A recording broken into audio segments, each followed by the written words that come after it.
Hey, this is the perfect place to start crafting, so let's get to it.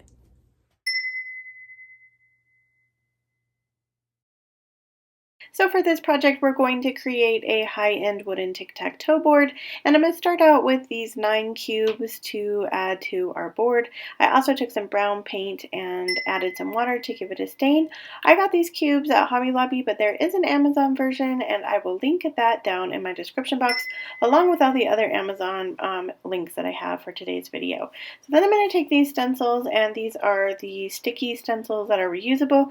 I'm just going to put the X on one side of all the cubes, and I'm using some white Waverly chalk paint, and I'm just going to lift that up, let it dry, and then I'm going to flip it over, add the O for my stencil set, and I'm going to do the same thing. I'm using a very small stencil brush. The Dollar Tree stencil brushes will work just fine for this project.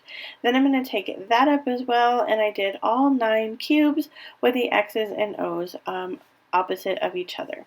I picked up this wooden sign from Hobby Lobby, and I'm going to go ahead and remove the hardware from the back. So this was a hanging sign. I'm going to make it a tray, and I'm going to go ahead and I'm going to make the lines for our tic-tac-toe board.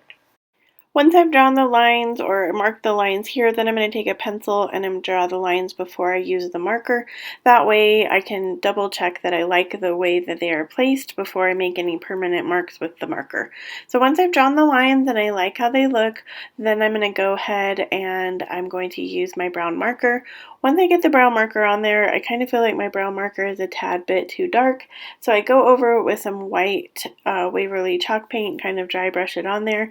I still feel like the lines don't quite go with the tray like I want them to, and so then I'm going to take the stain that I stained the wooden box with, and I'm going to go ahead and stain the entire tray with that stain as well. That stain is super easy to use, so if you don't have any like antique Waverly wax or any kind of stain at home, you just use brown paint, add water, and then you get a really nice stain look, and here it is styled in some decor.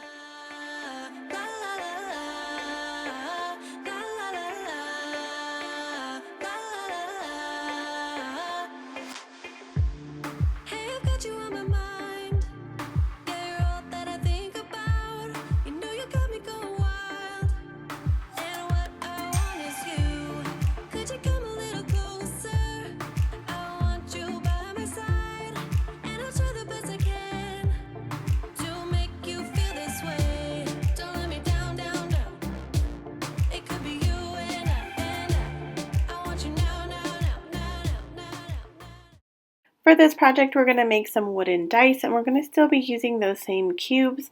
I went ahead and used this pattern that I found online. You can take a screenshot here if you'd like, and I just added some little stickers onto the front of my cubes. I went ahead and stained these just like I did in the previous project, and then I'm taking some white Waverly chalk paint, and I'm going to dry brush over all of the stickers.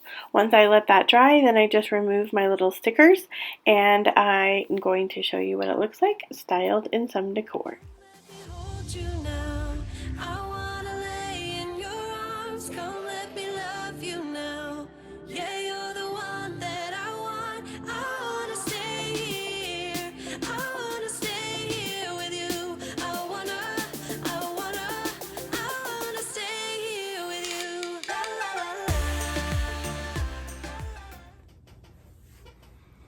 Hey, are you enjoying today's video? I hope so. If you are, hit that like button. It really helps my video get seen by other people, and I'll let you get back to it. For this project, we're going to create wooden checkers. I'm using a unfinished canvas that I got at Hobby Lobby.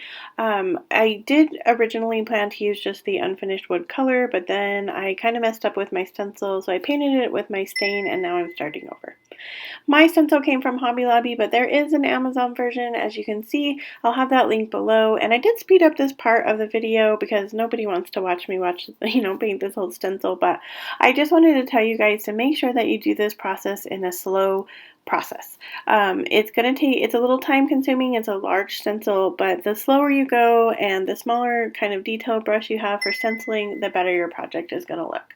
So then I'm going to take these half beads that I got from Amazon. These are some of my favorite beads to use for crafting. I set 12 aside. They're going to be one set of my markers, and then I'm taking another 12 and I'm going to put them in my stain. I let them sit in there for a little bit, take them out, let them dry, and then they're going to serve as the other 12 markers for my checkers. And then here is the project styled in some decor.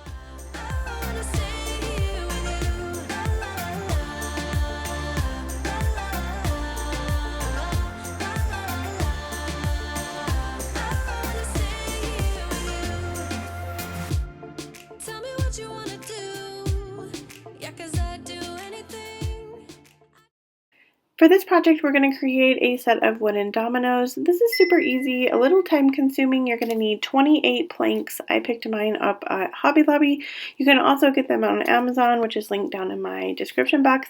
But using my same brown paint and water stain, I'm going to stain all 28 planks, and then I'm going to set them aside and let them dry. Once they have dried, I'm going to measure with a ruler to the middle of the plank, and then I'm going to use a Sharpie to draw a line down the middle of the plank. This is going to separate both sides of the domino, so then you have both pieces as if you were playing the actual domino game. Once I do this process on all 28 pieces of the planks, now I'm ready to assemble my dominoes. So I picked this image up off of Google. I will put it here. You can take a screenshot, and then all you're going to do is use a Sharpie to create the dominoes using the patterns above. I also picked up this really cool wooden box at Hobby Lobby to store them in, and I can't believe how beautiful these turned out. I hope you guys love them. Here they are, styled in some decor.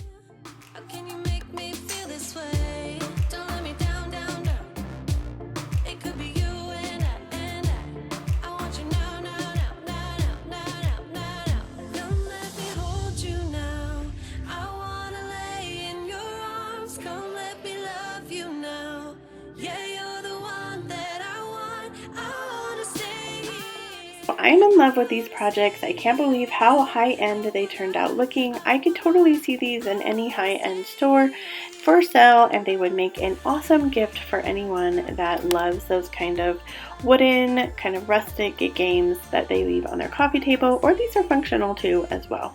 I think the dominoes are my favorite. Let me know down in the comments which one was your favorite. If you enjoyed today's video, here's some other videos that you might enjoy as well. So glad you stopped by to join me today, and wherever you are in your journey is a perfect place to start, and I will see you in my next video.